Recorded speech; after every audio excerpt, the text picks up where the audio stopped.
ನಮಸ್ಕಾರ ರೀ ದೊಡ್ಡ ಮಂದಿ. ಇವತ್ತು ಉಳ್ದಿದ್ದ ಅನ್ನದಾಗ ಫ್ರೈಡ್ ರೈಸ್ ಮಾಡೋದು ಹೆಂಗಂತ ನೋಡೋಣ ಬರ್ರಿ. ಅದಕ್ಕೆ ಬೇಕಾಗಿರೋ ತರಕಾರಿ ಇಲ್ಲಿ ತೋರಿಸಿ ನೋಡ್ರಿ. ಒಂದು ಬಾಣಲಿ ಕಾಯಾಗಿಟ್ಟು ಅದಕ್ಕೆ ಎಣ್ಣೆ ಹಾಕ್ಕೊಂಡು ಎಣ್ಣೆಗೆ ಕಾಸ್ಕೊಂಡು ಹಸಿ ಮೆಣಸಿನ್ಕಾಯಿ ಹಾಕೊಂಡು ಹಾಕ್ತೀನಿ ರೀ. ಖಾರಕ್ಕೆ ಎಷ್ಟು ಬೇಕು ಅಷ್ಟು ಹಾಕ್ಕೋಬೋದು. ನಾನು ಇಲ್ಲಿ 2 ಹಾಕ್ಕೊಂಡಿನಿ ರೀ. ಮತ್ತು ಈರುಳ್ಳಿ ಹಾಕ್ಕೊಂಡಿನಿ ರೀ. ಎಲ್ಲ ಉದ್ದಕ್ಕೆ ಹೆಚ್ಕೊಂಡಿದ್ದ ಹಾಕಾತೀನಿ ರೀ. ಮತ್ತು ಕ್ಯಾಪ್ಸಿಕಮ್ ಇದ್ದರೆ ಕ್ಯಾಪ್ಸಿಕಮ್ ಹಾಕೋರಿ. ಕ್ಯಾರೆಟ್ ಇದ್ರೆ ಕ್ಯಾರೆಟ್ ಹಾಕ್ಕೋಬೋದು. ಬಟಾಣಿ ಇದ್ರೆ ಬಟಾಣಿನ ಹಾಕ್ಕೋಬೋದು. ನನ್ನ ಕಡೆ ಇಷ್ಟ ಇದ್ವು ಇದಿಷ್ಟು ಹಾಕೊಂಡು ಹಾಕ್ತೀನಿ ರೀ. ಇದನ್ನು ನೀಟಾಗಿ ಫ್ರೈ ಮಾಡಿಕೊಂಡು ಅದಕ್ಕೆ ಸ್ವಲ್ಪ ಉಪ್ಪು ಹಾಕ್ಕೊಳ್ಳೋಣ್ರಿ. ಉಪ್ಪು ಹಾಕ್ಕೊಂಡು ಸ್ವಲ್ಪ ಕಲಿಸ್ಕೊಂಡು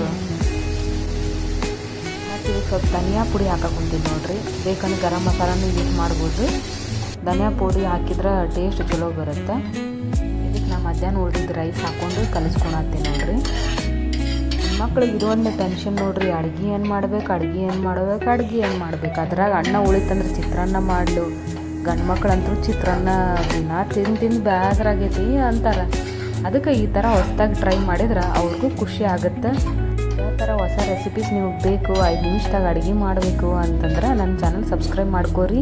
ಹಿಂಗತ್ತೆ ನಾನು ದಿನ ಹಾಕ್ತೀನಿ ವೀಡಿಯೋಸ್. ನೋಡಿ ಲೈಕ್ ಮಾಡಿ, ಶೇರ್ ಮಾಡಿ, ಕಮೆಂಟ್ ಮಾಡ್ಕೊರಿ.